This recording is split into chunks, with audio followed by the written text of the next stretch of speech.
تازہ ترین ویڈیوز کے لیے چینل کو سبسکرائب کر کے بیل آئیکن اور آل نوٹیفیکیشن پر کلک کریں تاکہ آپ کو ملے ہر اپڈیٹ سب سے پہلے۔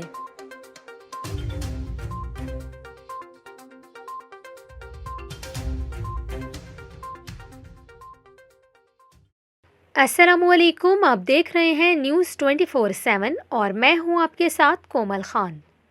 امید کرتی ہوں ناظرین آپ سب خیریت سے ہوں گے۔ اس ویڈیو میں ہم آپ کو ٹک ٹاک کے حوالے سے خبر دیں۔ ٹک ٹاکرز کے لیے بری خبر سامنے آ گئی ہے کیونکہ پشاور ہائی کورٹ نے ٹک ٹاک ایپلیکیشن کو بند کرنے کا حکم دے دیا ہے۔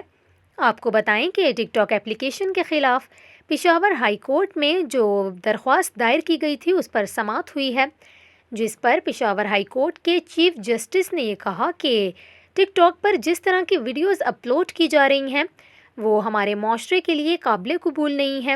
انہوں نے یہ بھی کہا کہ ٹک ٹاک ویڈیوز سے معاشرے میں فحاشی پھیل رہی ہے، اسی لیے اس کو فوری طور پر بند کیا جائے۔ یہاں آپ کو یہ بھی بتائیں کہ چیف جسٹس نے D G P T A سے کہا کہ جب تک ٹک ٹاک کے عہدیدار درخواست پر عمل نہیں کرتے اور غیر اخلاقی مواد روکنے کے لیے تعاون نہیں کرتے اس وقت تک ٹک ٹاک ایپلیکیشن کو بند کیا جائے۔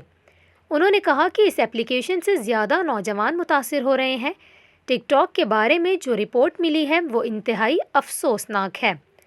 یہاں آپ کو یہ بھی بتائیں کہ غیر اخلاقی مواد پر ٹک ٹاک کو اس سے پہلے بھی 9 اکتوبر کو پاکستان میں بند کر دیا گیا تھا، جس کے بعد ٹک ٹاک حکام کی جانب سے غیر اخلاقی مواد ہٹانے کی یقین دہانی پر پی ٹی اے کی جانب سے ٹک ٹاک پر سے پابندی ہٹا لی گئی تھی۔